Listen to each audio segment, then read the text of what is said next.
Abi indik havaalanından. Ben böyle bir taksici ordusu görmedim. Biri valizi tutuyor bir yandan, yürü yürü yürü yürü falan, yürü falan, ne oluyor lan? Kafamı kaldırdım, etrafa bakıyorum. Işık arıyorum. Kapkaranlık. Eskiler biliyordu. Yerler dümdüz beton. Hapishane, askeriye. Yani şimdi tamam, rektör ismini verdik, onun ismini verdik, bunun ismini verdik. Kavgalar falan. Kırgız-Türk kavga, bunlar oldu yurtlarda falan. Tabii şimdi milletin ismini cismini veriyoruz. Öğretmenimiz diyoruz, rektörümüz diyoruz. Videoların içerisinde küfür, kıyamet yayılmaya başlıyor tabii ufaktan. Selamun aleyküm aslan parçası. Ne yapıyorsun? Ramiz Karaeski o.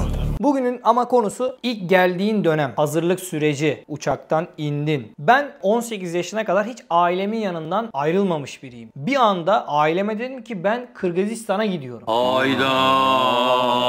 Annem diyor ki kız o neresi, Türkiye'nin nerede?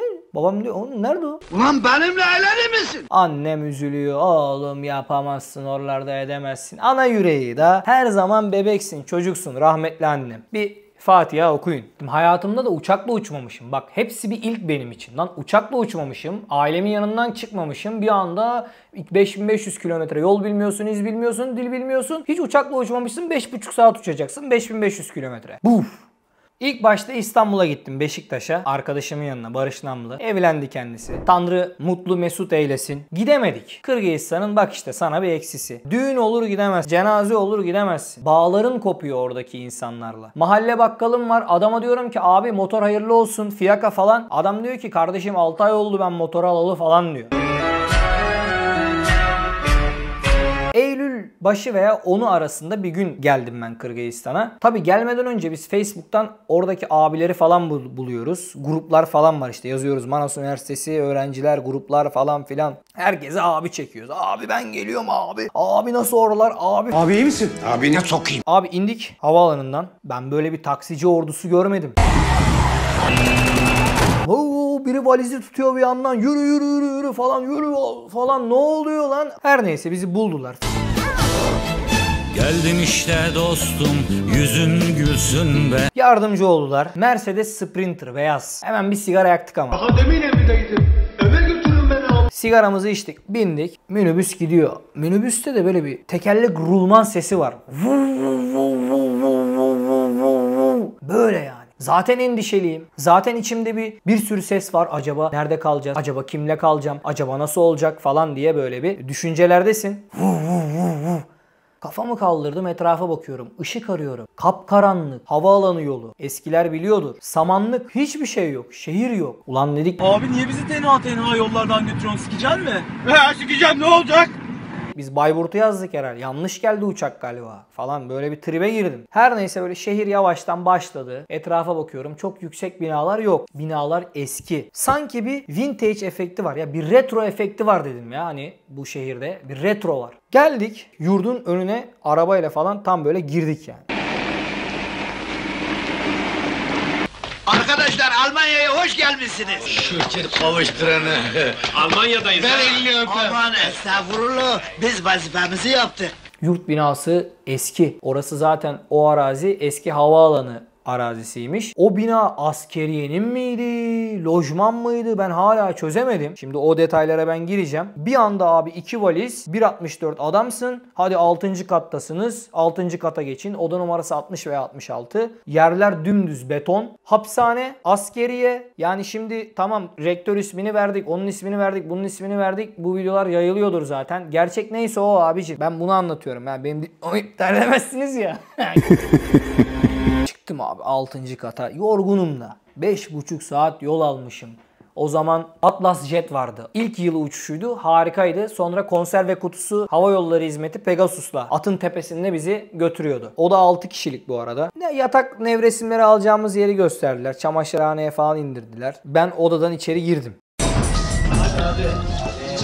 Selamünaleyküm selam. Demir ranzalar, böyle asker sözleri falan yazılmış duvarlara, ranzalara falan. Düştüm mahpus damlarına, öğüt vereni bol olur. demir dolaplar, demir masa. Şöyle bir durdum ya, dedim herhalde harbi ben 1950'lere ışınlandım. Burada 1950'de 55'te üniversite okuyacağım.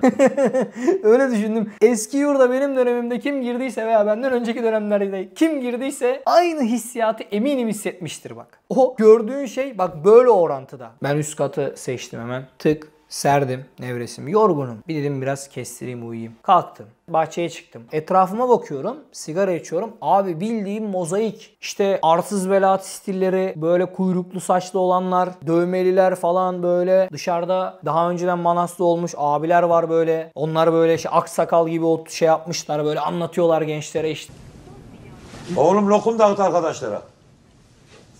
İşte biz gençler burada böyle bak dikkat edin gençler, dışarıda atlamayın gençler, zıplamayın ha, patlamayın ha, falan. Yeni gelen gacılar var, onları da kesiyorlar. Böyle karışmış ortalık birbirine. Tanıştık ettik arkadaşlarla. Yurtta tabii sürtüşmeler oluyor. Yok ışığı kapat. Yok böyle. Ben de çok uyumlu bir adam sayılmam. Sonuç olarak ben de yurtta yaşamamışım ki. Ben de bunalmışım yani. Yani psikolojik olarak bir sıkıntıdayız. Zaten dil bilmiyoruz, iz bilmiyoruz. Ailemizden ilk defa bu kadar uzağa gelmişiz. O yüzden ben kimseyi yargılamayacağım. Ama odada bir tane çocuk vardı. Abdullah. Allah'a sövüyordu. Bir Ömür diye bir arkadaşım vardı. Yaşı büyüktü o zamanlar onun. Ben bir arkadaşıma korsan Windows kurmuştum. Ya çocuk diyor bilgisayarım çöktü, ödevlerim var, ders çalışacağım falan. Ömür işte geldi bana dedi ki sen dedi kulak kıyıyorsun birader dedi. Sen dedi korsan Windows kuruyorsun. Bak dedi ben parayla satın aldım falan, böyle muhabbetler açıldı. Ulan dedim birader ben Microsoft'la helalleşirim. Hello, I'm Bill Gates. Hakkını helal et, elveda kuş.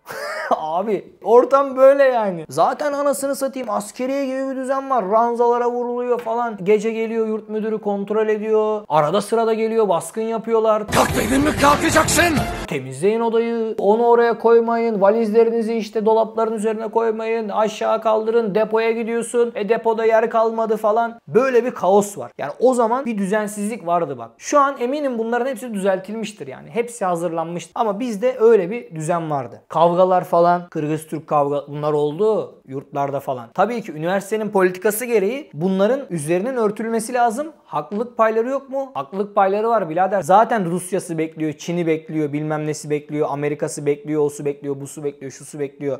Hadi defol git buradan diye. Bunları da tabii ki tolere ediyorlardı. Bak çok hakkı yenen insanlar oldu. Bu yalan değil. Gerçekten haksız yere dayak yiyen Türkiye vatandaşları oldu arkadaşlar. Çocuk dayağını yedi. Yurttan atılması gerekiyor mesela. Diğerinin atmadılar. Bir şekilde orta yolu bulmaya çalıştılar. Bunları biz şahit olduk, duyduk. Hatta bizden bir yıl önce birisi de orada intihar etmiş, bir Türkiye vatandaşı. Bunlar yaşandı yani. Biz de hatta düşündük ulan hangi odada astı acaba kendini falan filan. Kendimi kaybettiğim zamanlarda oldu. Görmemişiz. Buraya geliyorsun, alkol ucuz, sigara ucuz, eğlence ucuz. Bunlar Türkiye'de pahalıydı. O dönemde pahalıydı. İşte götürdüler bizi. O zaman vodka ile tanıştım mesela. Yenilmez ya. Aslanım ben aslan. Oradan kırmızı bimin oradan yeşil ışık yanıyordu. Sahnede manyak manyak hareketler. Sensin. Evet. Pavyon yani bildiğin gittiğimiz yer. Bir gün abi çıktık kafam bir dünya. Ama tamam ben belki alkollü olabilirim de. Sönmeyen ateş orada yanıyor. Gittik yanına hava soğuk ısınıyoruz falan. Sonra yürümeye başladık abi. Kafamız çok güzel. Yurda yürüyoruz. Bir de yurtta kalıyoruz. Bir de alkol alıp yurda giriyoruz. Bizi zaten yakalasa herkes zaten yolda sakız makız atıyor ağzına. Herkesin bir taktiği var yani. Çamaşır suyu atacaklar ağızlarına utanmasalar. Ama ben yolda düşünüyorum. Ulan diyorum ben buraya niye geldim ya? Şu halime bak falan filan böyle. Tribe girmişim da. Batsın bu dünya. Diyorum ben bunun için mi geldim buraya falan. O gün ben böyle bir kendime geldim. O gün bir daha böyle bir şeye girmedim. Girdik yurdan içeri. Azamat belki o zaman. Yaptı bak. Yaptı geçin dedi. Hadi dedi gençler nereden geldiniz? İyi akşamlar beyler, alkol var mı? Dedi size ceza yazacağım. Yapmayın etmeyin. Ceza puanı var bu arada. Ceza yazarsa yeni yurda geçemiyorsun. Bir eski yurt var bir yeni yurt var. Eski yurtta ilk gelen öğrenciler kalıyor. Yeni yurda ceza nasılsa geçiyorum. Yapmayın etmeyin abi falan filan. İlklerdensiniz dedi. Ama dedi bak bugün dedi bana bir söz veriyorsunuz. Bir daha dedi bu yurda dedi böyle gelmeyin oğlum. İçiyorsanız gidin başka yerde yatın. Gidin kendinize gelin. Ondan sonra bu yurdun kapısından içeri girin. Bu üniversitenin içerisine girin dedi. Ölmezsiniz dedi. Dışarıda bir iki tur atıp akşama kadar ondan sonra gelseniz bir gün uyumazsanız bir şey olmaz dedi. Böyle gelmeyin. O günden sonra tabii Toplanıyorduk yurtta, odada. Tuvalette sigara içiyorduk falan böyle. Müzik açıyorduk falan. Furkan oturuyordu, anlatıyordu bir şey. Herkes bir şey anlatıyor. Sigara, duman altı anasını satayım. Uzun bir tane yine bir bayke vardı, abi vardı. Kırgız. Şimdi gözcü var. Geliyor dedi. Yavaş! Ulan geliyor da insan hani geliyor sana bir saniye var arada. Adam kapıyı açtı, duman ortalık. Adam içeri girdi, direkt dedi ki bize yürü gülü. Hadi yürüyün yani aşağıya. Müziği başlatacağım. Bir müddet bunun etrafında oynayacaksınız. Güzel geçiyordu günler. Nasıl geçtiğini fark etmiyordum. Üniversitenin belli bir alanı vardı. Tamam mı? Orada işte kaldırım taşları, yollar, çiçekler falan filan, durağa geçeceksin. Bir adım daha atıyorsun, başka bir evren. Yerde evsiz insanlar yatıyordu. Alkolik insanlar geliyordu. Senden işte 1 lira ver, 1 lira verciler var ya, öyle 1 lira ver, 1 lira ver, 10 son berçi, 10 son berçi diyen adamlar vardı. Sürekli sataşıyorlardı. Sürekli bir olay vardı. Tekin yer değildi. Şimdi orası Hollywood oldu. Gidip park yeri bulamıyorum ben. Türk restoranları bilmem neler açıldı. Nerede oğlum? Öyle bir şey yoktu bizim zamanımızda. Yani imkanlar sınırlıydı oğlum. Şu an biraz daha iyi. Eskiden yolda mesela laptop çantamla yürüdüğümde polis geliyordu. Sen diyor hırsızsın, bilgisayarı göster falan. Ben bilgisayarı açıyorum falan. Annemin fotoğraflarını falan gösteriyorum. Abi diyorum benim bilgisayarım. Yürü diyor, karakola gidiyoruz diyor. Biz bunlarla karşılaştık. Bunları yaşadık arkadaşlar. Bunlar oldu burada. Bir kırılma anı yaşıyorsunuz. Bu kırılma anını yaşadığınızda umarım kendinize gelirsiniz. Gerçekten yapmak istediğiniz şeyi düşünürsünüz. İçinizde zaten bir götlük, bir ipnelik bir şey varsa öyle bir adam olarak çıkıyorsunuz. Ben bu noktada Kırgızistan'a teşekkür ediyorum yani. Birçok insanı harcadı belki. Birçok insanı kendine getirdi. Birçok insanı kaybetti. Bunları ayrı videolarda konuşuruz. Beraber aynı sofraya oturduğumuz, beraber korktuğumuz, üzüldüğümüz, kaçtığımız, bir çakallık, bir şeytan, bir kirli çamaşırımız olan arkadaşlarımız vardı. Hepsi değerli. Tüm yaptığımız kavgalar, birbirimize sarf ettiğimiz sözler. Oluyor tabii dargınlıklar. Oğuzhan Sayım'ı da unutmuyorum. Apaçi bir arkadaşımızdı.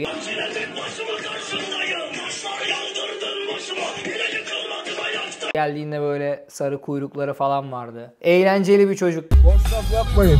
Biz genç adamız, arabadan zevk alacağız.